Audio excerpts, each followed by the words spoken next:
penyesalan orang sudah mati banyak, tapi saya batasi pada tausiah kali ini hanya 5 poin saja. 5 penyesalan orang sudah mati. Kenapa Ustadz sebut angka 5? Karena rukun Islam 5. Kenapa nggak pakai rukun iman? Iya juga ya. Tapi payah saya nyebutnya begini. Ada 5 supaya Bapak Ibu pulang mudah ngingat. Saya termasuk penceramah yang tidak pandai ceramah ngalor ngidul. Ada orang ngomong bisa semua dia bahas. Dari Donald Trump sampai Donald Bebek bisa dibahas. Saya tidak pandai. Yang pertama, orang mati menyesal karena tidak bersedekah. Yang kedua, lau kunna nasma'u, andai kami mau mendengar, au naqilu, kami mau berpikir, kami tidak akan menjadi penghuni neraka sa'ir. Ada neraka jahanam, ada neraka sakar, ada satu khusus neraka namanya neraka sa'ir, dan itu ditempati hanya orang-orang spesialis tidak mau mendengar pengajian. Dan masyarakat Bandung sudah selamat dari neraka sa'ir ini insyaallah. Yang ketiga, siapa itu orang yang menyesal? Mereka yang terbaring di rumah sakit, di ruang ICU. Suara azan sayup-sayup masuk ke celah-celah jendela. Hayya 'alas shalah. Menetes air matanya. Kenapa? Karena dulu waktu sehat orang azan dia laga ikan cupang. Orang azan dia tetap main game online PlayStation. Bahkan mengejek-ejek orang sholat. Hayya 'alas shalah. Kamu aja duluan lah. Padahal mestinya dia katakan la haula wala quwata illa billah.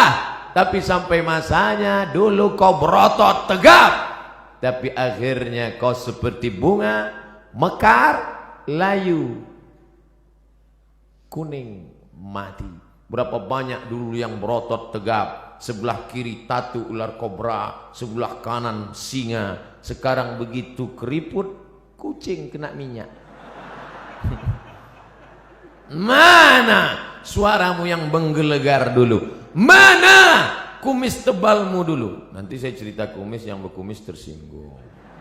Mana badanmu yang tegap dulu? Yang tegap tersinggung. Lalu yang mau saya omongin apa? Tidak ada, keperkasaan hilang, tak bermakna. Tapi kalau pernah kau bawa kakimu ke masjid sholat berjamaah, wa naktubu ma qaddamu wa asarahum, kami tulis langkah-langkah tapak kaki mereka. Setiap langkah pertama mengangkat derajat, langkah kedua menghapuskan dosa, langkah ketiga menghapus dosa, langkah keempat mengangkat derajat. Ini orang-orang yang di atas ini kenapa derajatnya naik? Karena mereka berjalan kaki datang ke masjid. Karena jalan kaki itulah terlambat maka naik ke atas. Tapi ada orang-orang yang menyesal di akhirat. Kenapa? Bolak-balik teriakan Allahu Akbar, memanggil tapi dia tidak mau datang. Allahu Akbar, Allahu Akbar. Yang disalahkannya malah imam. Kamu kenapa enggak ke masjid? Imamnya lagunya terlalu slow. Akhirnya datang imam metal. Allahu Akbar, Allahu Akbar. Tetap juga dia tidak datang. Kenapa? Karena memang hanya mencari-cari alasan. Beragama mencari kebenaran, bukan mencari pembenaran. Tapi cerita masalah solat berjamaah di Jawa Barat, mubazir. Cerita masalah solat berjamaah di Bandung, mubazir. Bandung lautan jamaah, ramai, melimpah ruah. Kalau mau lihat istiqomahnya, besok subuh foto gambar masjid masing-masing. Like and share. Foto yang hari ini dari atas, dari depan, dari belakang. Besok subuh foto juga. Lalu besok buatkan gambar banding sebelum setelah. Ustadz ini mengkerdilkan kami. Tidak, ini negerinya para ulama. Banyak ulama-ulama, kiai-kiai, ulama besar datang dari sini. maka insya Allah kita diberikan istiqomah sholat berjamaah ini insya Allah. Laki-laki yang sholat berjamaah itulah laki-laki yang soleh, sedangkan laki-laki sholat di rumah laki-laki solehah. 4. Siapa yang menyesal? Orang menyesal nanti mati ketika hidupnya la yadkhulul jannah, tidak masuk surga. Siapa itu? Qati'ur rahim, orang yang memutus tali silaturahim. Alhamdulillah kita sambung tali silaturahim. Subuh ketemu, zuhur ketemu, asar ketemu, maghrib ketemu, isya ketemu. Loh, kok ketemu terus sama ente di masjid ini? Lah wong saya tinggal di sini. Rumah saya dekat dari sini. Alhamdulillah. Tapi ada orang yang rumahnya jauh, tetap istiqomah ke masjid. Di Mesir, di tepi-tepi dinding masjid disediakan kursi. Kursi 2, 5, 3, 4. Untuk apa? Orang-orang yang tua dibawa oleh anaknya dengan kursi roda, didudukkan. Qad qamatis salatu, qad qamatis salah. Allahu akbar, Allahu akbar. La ilaha illallah. Mereka mesti dibawa bersilaturahim. Sebelum sholat salaman. Apa kabar Bapak? Sehat. Di mana sekarang keadaannya? Alhamdulillah. Anak-anaknya sehat, sehat. Istrinya sehat, sehat. Tetangganya sehat, sehat. Menyambung tali silaturahim. Sekarang orang tidak lagi ada sambung silaturahim. Sabtu, Ahad, libur, tidak masuk kantor, tidak ketemu orang. Dari mulai malam Sabtu nanti malam sampai hari Ahad sore hanya di depan komputer laptop. Jempol ini sampai bengkak. Tidak ketemu orang. Sunyi di tengah keramaian. Nenek, kakek, bapak, ibu, paman, anak, ponakan duduk di ruang tamu, tapi tidak ada bicara. Bahasa Arabnya la salam wala kalam. Bahasa Inggrisnya silent generation, generasi diam. Andai ada yang mati di situ pun dia tetap juga. Bukan dia tolong, dia foto langsung. Bagi yang kasihan tolong like and share. Kasihan. Ini dunia ini sudah kacau balau. Hari ini kita bertemu bersilaturahim. Mudah-mudahan kita termasuk nanti di akhirat saling mencari karena ingin mengajak masuk ke dalam surga Allah. Ustadz Somad, tolong kenali wajah kami ini satu-satu Ustadz. Kalau Ustadz tidak melihat wajah saya nanti di akhirat, kalau Ustadz tidak melihat wajah saya di dunia, tolong cari saya Ustadz, kata jamaah. Lalu saya katakan, ente kok pede sekali masuk neraka? Jangan-jangan kau lebih dulu masuk surga daripada aku 100.000 tahun perjalanan saudaraku. Sampai di surga ketika saya tanya, ya Allah, mana anak-anak muda Bandung? Kata malaikat, mereka di VVIP, very very important person. Bersama malaikat dan Nabi Muhammad sudah menunggu ente 100 tahun yang lalu ya Muhammad.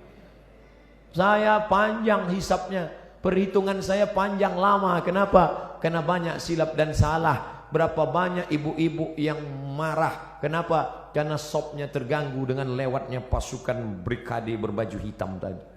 Sahabat UAS, ujian akhir semester.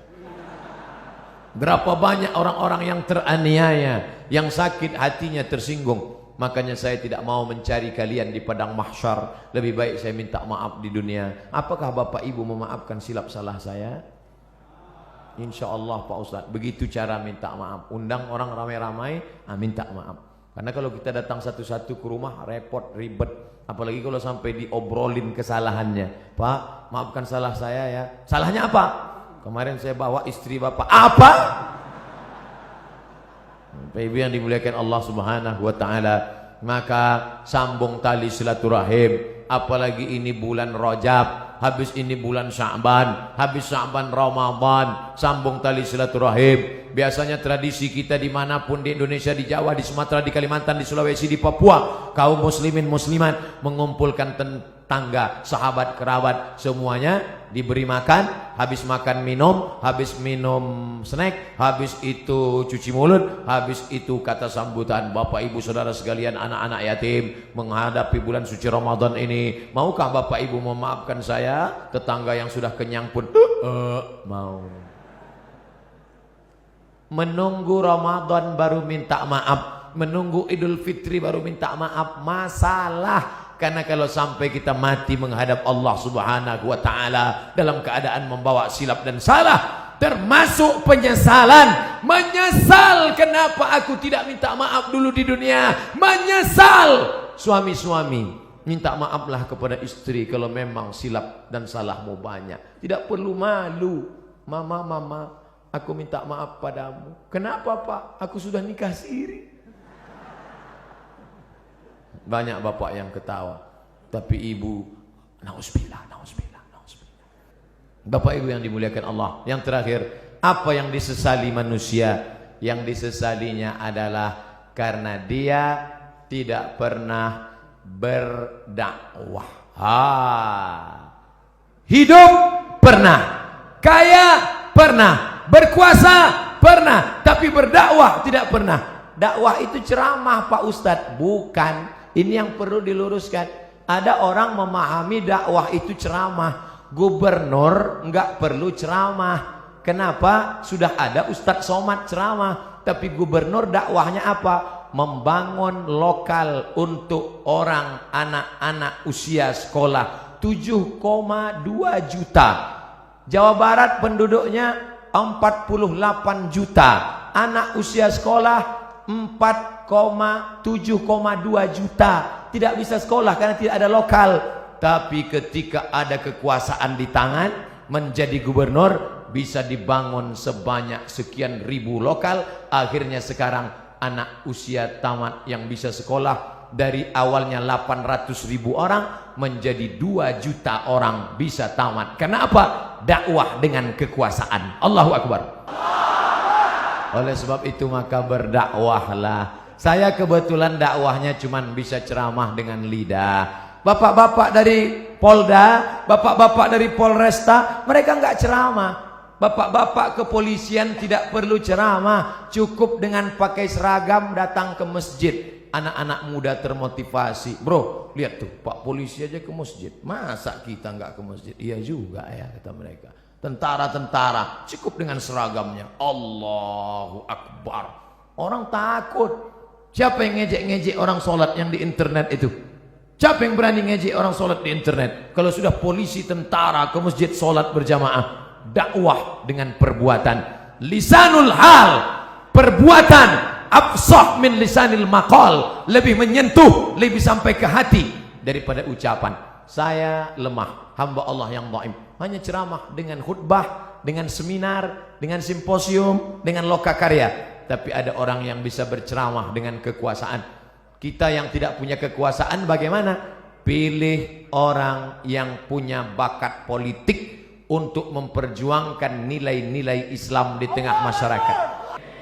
Bapak Ibu yang dimuliakan Allah SWT, itulah 5 poin yang dapat saya sampaikan. Kalau ada nanti di tempat lain Ustadz bisa menyampaikan 7 poin, berarti Ustadz itu ilmunya lebih banyak daripada saya. Kalau ada Ustadz yang menyampaikan 3 poin, berarti waktunya lebih pendek daripada saya. Jangan pernah suudzon pada orang. Jaga yang 5 ini. Kalau tidak ingat, ikuti rekamannya, tulis saja di YouTube nanti Somad Masjid Raya Bandung, enter, insya Allah ketemu. Kalau tidak ketemu berarti belum diupload.